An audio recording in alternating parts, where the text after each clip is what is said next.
જય શ્રી કૃષ્ણ, રાધે રાધે. મિત્રો, આજે આપણે વટ સાવિત્રી વ્રત કથાની વાર્તા કરીશું. જો તમે ચેનલ પર નવા હોય તો આ ચેનલને સબસ્ક્રાઈબ કરી દેજો, જેથી તમને આવનારા આગલા વિડીયોની માહિતી આવી રીતે મળતી રહે.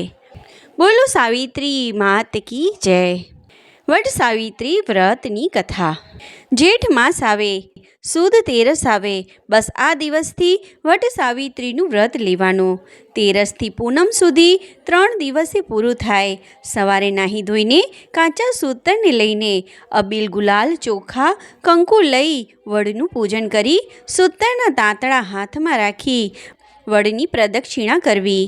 3 દિવસ નકોડા ઉપવાસ કરવા, પછી સાવિત્રી માનું પૂજન કરવું. આમ 5 વર્ષ સુધી વ્રત કરવું. 1 વર્ષમાં 12 પૂનમ આવે. અધિક માસ હોય તો 13 પૂનમ આવે. આ 12 પૂનમે ઉપવાસ કરવો અને વર્ષના અંતે 12મી પૂનમે વડનું પૂજન કરવું. વટ સાવિત્રી વ્રતની વાર્તા. મહાદેવજી કહે છે, સાંભળો પાર્વતી. મદ્ર દેશમાં અશ્વપતિ નામે એક પ્રસિદ્ધ ધર્માત્મા રાજા હતા, જે સર્વ પ્રાણીઓના હિતમાં તત્પર, ક્ષમાવાન, સત્યવાદી તથા જીતેન્દ્રિય હતા. પરંતુ તેમને કોઈ સંતાન ન હતો. એકવાર રાજા અશ્વપતિએ પ્રભાસ ક્ષેત્રની યાત્રા કરી. અહીંના તીર્થોમાં ભ્રમણ કરતા રહીને તેઓ સાવિત્રી સ્થળ પર આવ્યા. ત્યાં તેમણે સાવિત્રી વ્રતનું અનુષ્ઠાન કર્યું. તેથી તેમના ઉપર બ્રહ્માજીના પ્રિય પત્ની ભૂર્ભુવ સ્વઃ સ્વરૂપા સાવિત્રી દેવી પ્રસન્ન થયા અને પ્રત્યક્ષ પ્રગટ થઈને દર્શન આપ્યા. તેમના હાથમાં કમંડળ શોભી રહ્યું હતું અને મુખ તથા નેત્ર પ્રસન્નતાથી ખીલેલા હતા. સાવિત્રી દેવી બોલ્યા, રાજન, વર માંગો. રાજાએ કહ્યું, દેવી, મને સંતાન આપો. સાવિત્રી દેવી બોલ્યા, રાજન, તમને એક પુત્રી પ્રાપ્ત થશે. આ પ્રમાણે કહીને સાવિત્રી દેવી અંતર ધ્યાન થઈ ગયા.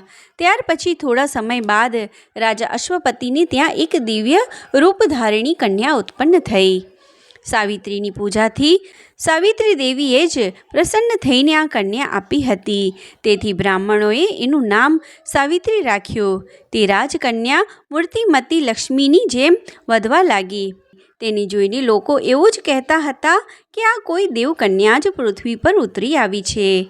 એક દિવસ તે દેવરૂપિણી કન્યાને જોઈને મંત્રીઓ સાથે ચર્ચા કરીને રાજાએ કહ્યું, બેટી, તમારા લગ્નનો સમય થઈ ગયો છે, પરંતુ આજ સુધી તમારું કોઈએ વરણ કર્યું નથી.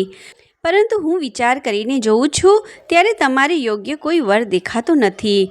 તેથી દેવતાઓ વગેરે દ્વારા હું નિંદનીય ન થાઉં એવો કોઈ પ્રયત્ન કરવો જરૂરી છે. મેં ધર્મશાસ્ત્રમાં એવી વાત સાંભળી છે કે જે કન્યા પિતાના ઘરમાં જ લગ્ન પહેલાં રજસ્વલા થાય તો કન્યાના પિતાને બ્રહ્મ હત્યાનું પાપ લાગે છે. તેથી હું તમને વૃદ્ધ મંત્રીઓ સાથે તીર્થયાત્રાએ મોકલું છું. તમે સ્વયં પતિનું વરણ કરો. જેવી આજ્ઞા કહીને સાવિત્રીએ પિતાની વાત માની લીધી અને યાત્રા માટે નીકળી. તે રાજર્ષિઓના સુંદર તપોવનમાં ગઈ. વૃદ્ધ મહર્ષિઓના ચરણોમાં મસ્તક ઝુકાવ્યું અને સમસ્ત આશ્રમો અને તીર્થોમાં ફરીને પાછી ઘેર આવી. ત્યાં તેણે પોતાની સામે આસન પર બિરાજમાન દેવર્ષિ નારદજીને જોયા અને પ્રણામ કરીને પિતાને કહ્યું, શાશ્વત દેશમાં એક ધર્માત્મા ક્ષત્રિય રાજ્ય કરતા હતા. તેમનું નામ ધ્રુમસેન છે. તેઓ દેવવશ અંધ થઈ ગયા. તેમનો સામંત રૂકમી પહેલેથી જ તેમની સાથે વેર રાખતો હતો. તેણે આ મોકો જોઈને રાજાનું રાજ્ય છીનવી લીધું. રાજા ધ્રુમતસેન પોતાની પત્નીની સાથે વનમાં ચાલ્યા ગયા. તેમની પત્નીના ખોળામાં એક નાનું બાળક પણ હતું. રાજાનો તે પુત્ર વનમાં જ મોટો થયો છે. તે પરમ ધર્માત્મા છે. તેનું નામ સત્યવાન છે. સત્યવાન જ મારા મનને અનુકૂળ પતિ છે. હું તેમને જ પ્રાપ્ત કરવા ચાહું છું.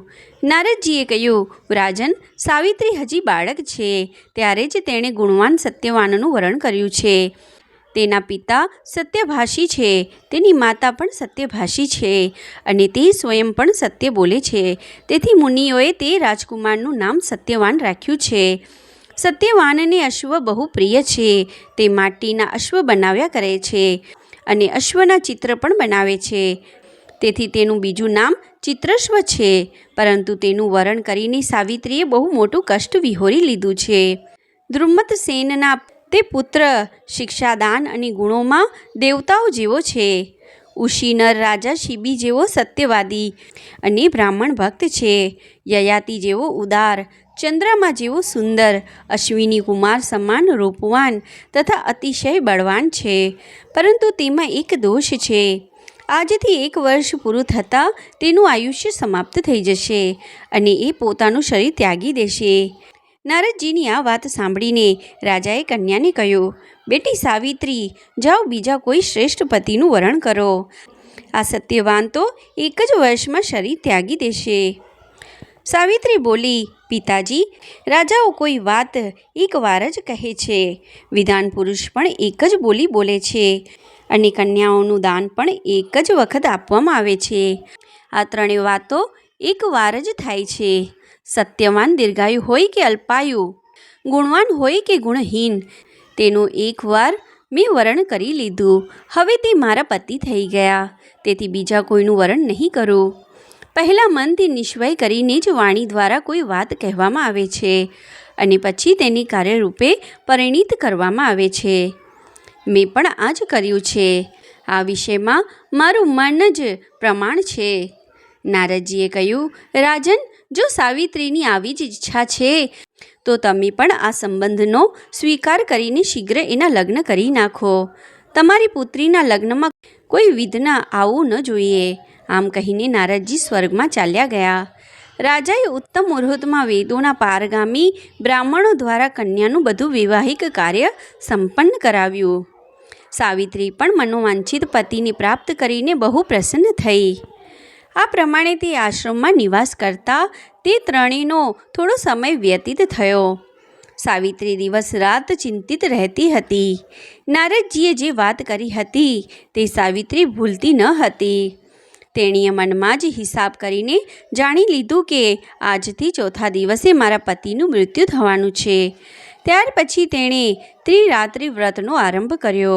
તે પૂર્ણ કરીને સાવિત્રીએ સ્નાન કર્યું અને દેવતા પિતૃનું તર્પણ કરીને તેણે સાસુ સસરાના ચરણોમાં પ્રણામ કર્યા. ત્યાર પછી સત્યવાન હાથમાં ધૂરસો લઈને વનમાં ગયા.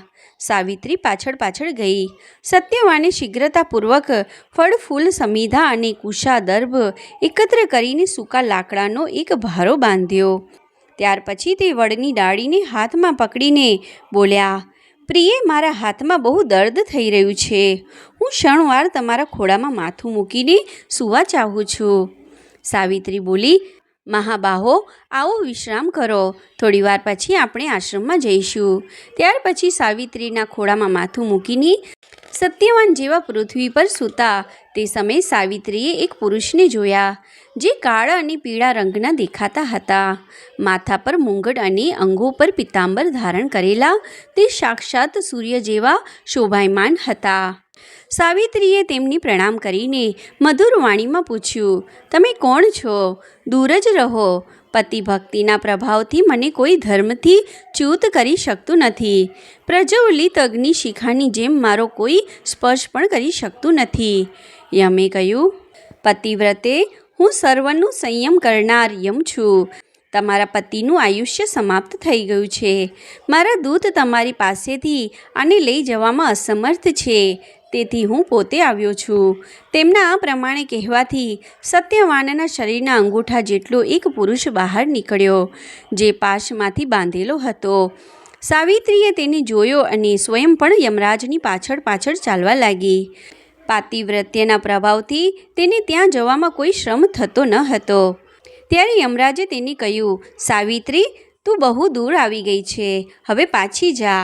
આ માર્ગ પર કોઈ જીવતો મનુષ્ય જતો નથી. સાવિત્રી બોલી, ભગવાન, મને ચાલવામાં ન તો પરિશ્રમ થાય છે અને ન તો સંકોચ પણ.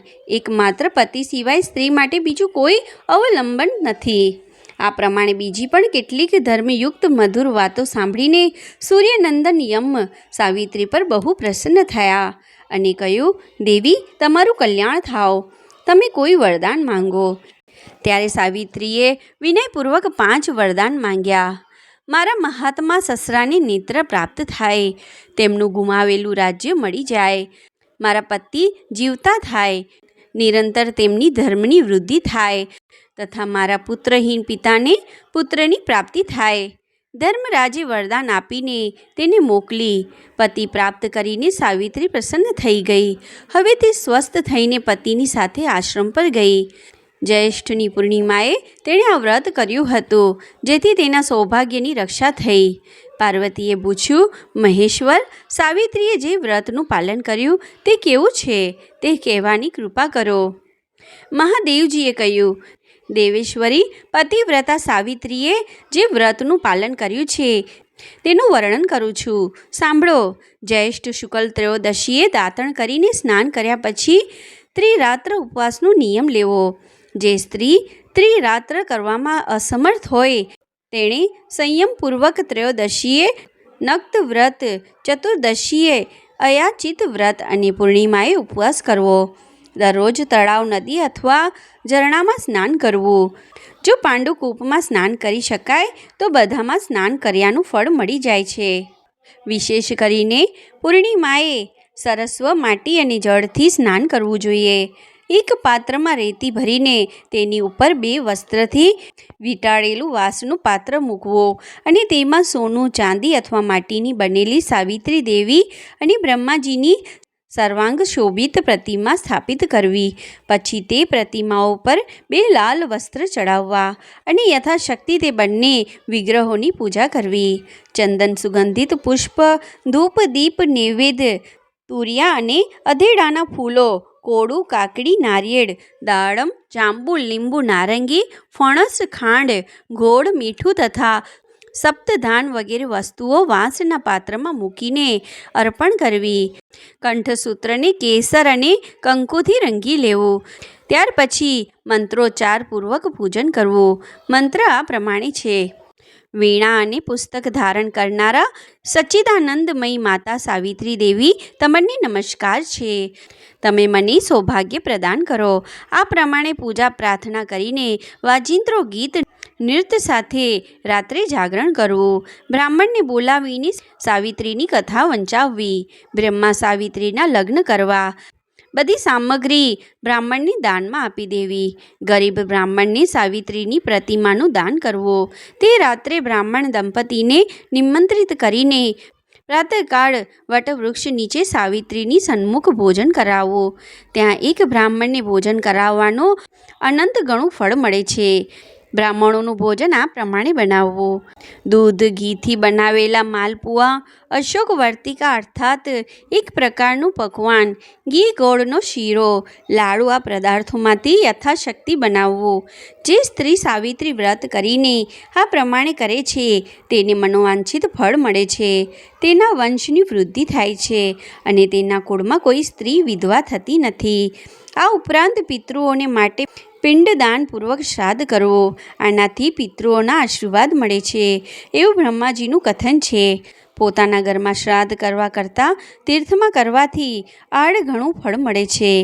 પિતૃઓનું શ્રાદ્ધ એકાંતમાં અને ગુપ્ત હોવું જોઈએ. તે જ પિતૃઓ માટે તૃપ્તિદાયક હોય છે. જય શ્રી કૃષ્ણ. રાધે રાધે. બોલો સાવિત્રી માત કી જય. મિત્રો, આ વટસાવિત્રી વ્રતની કથા જે સ્કંદ પુરાણમાં વર્ણિત હતી એ કથા આપણે અહીંયા પૂર્ણ કરી. જો તમે ચેનલ પર નવા હોય તો આ ચેનલને સબસ્ક્રાઈબ કરી દેજો, જેથી તમને આવનારા આગલા વિડીયોની માહિતી આવી રીતે મળતી રહે. જય શ્રી કૃષ્ણ. રાધે રાધે.